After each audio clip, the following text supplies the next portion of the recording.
कौरवों की सेना पांडवों की सेना से बड़ी थी। कौरवों की सेना में एक से बढ़कर एक महारथी थी। हर तरह से कौरवों की सेना सक्षम थी। कौरवों की जीत पक्की थी, लेकिन वे जीत नहीं सके क्योंकि इसके 3 कारण थे। पहला कारण, उनके पास श्री कृष्ण नहीं थे। दूसरा कारण, उन्होंने अभिमन्यु का वध करके घोर गलती की थी।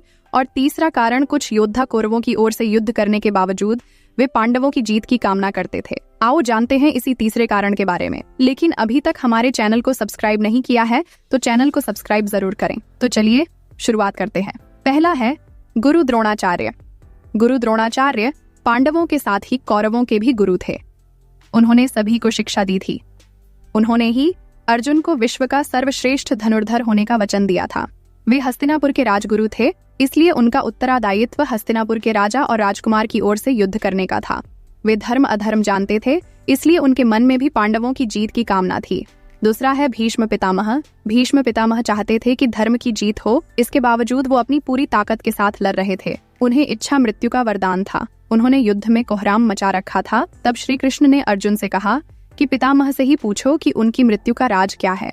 तब पितामह ने बताया कि मैं किसी किन्नर या स्त्री के साथ युद्ध नहीं कर सकता और उन पर बाण नहीं चला सकता। बस इसकी कारण उन्हें शरशैया पर लेटना पड़ा, क्योंकि तब अर्जुन ने अपने आगे अंबा नामक के एक किन्नर को लगाकर पीछे से भीष्म पितामह पर तीरों की बरसात कर दी थी। तीसरा है कृपाचार्य। हस्तिनापुर के कौरवों के कुलगुरु द्रोणाचार्य के पुत्र अश्वत्थामा के मामा कृपाचार्य महाभारत युद्ध में कृपाचार्य कौरवों की ओर से सक्रिय थे। महाभारत युद्ध के कृपाचार्य गुरु द्रोणाचार्य और भीष्म पितामह की जोड़ी थी। कृपाचार्य जिंदा बच गए 18 महायोद्धाओं में से एक थे। भीष्म और द्रोण के बाद उन्हें ही सेनापति बनाया गया था। वे भी यह चाहते थे कि युद्ध पांडव ही जीते, क्योंकि वे सत्य के मार्ग पर थे। युद्ध में कर्ण के वधोपरांत उन्होंने दुर्योधन को बहुत समझाया कि उसे पांडवों से संधि कर लेनी चाहिए, किंतु दुर्योधन ने अपने किए हुए अन्यायों को याद कर कहा कि न पांडव इन बातों को भूल सकते हैं और न उसे क्षमा कर सकते हैं। युद्ध में मारे जाने के सिवा अब कोई भी चारा उसके लिए शेष नहीं है। चौथा है शल्य मामा। महाभारत में शल्य तो पांडवों के मामा थे, लेकिन उन्होंने कौरवों की ओर से लड़ाई लड़ते हुए पांडवों को ही फायदा पहुंचाया था। दरअसल शल्य ने जब हस्तिनापुर का राज्य में प्रवेश किया तो दुर्योधन ने उनका भव्य स्वागत किया। बाद में दुर्योधन ने उनको इमोशनली ब्लैकमेल कर उनसे अपनी ओर से लड़ने का वचन ले लिया।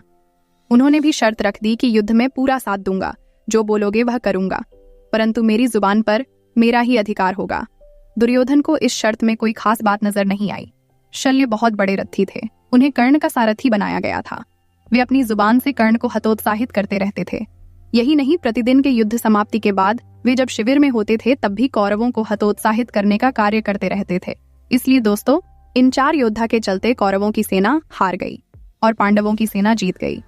तो दोस्तों, अभी तक आपने कितने बार महाभारत देख लिया है कमेंट में बताएं और वीडियो को लाइक और चैनल को सब्सक्राइब जरूर करें।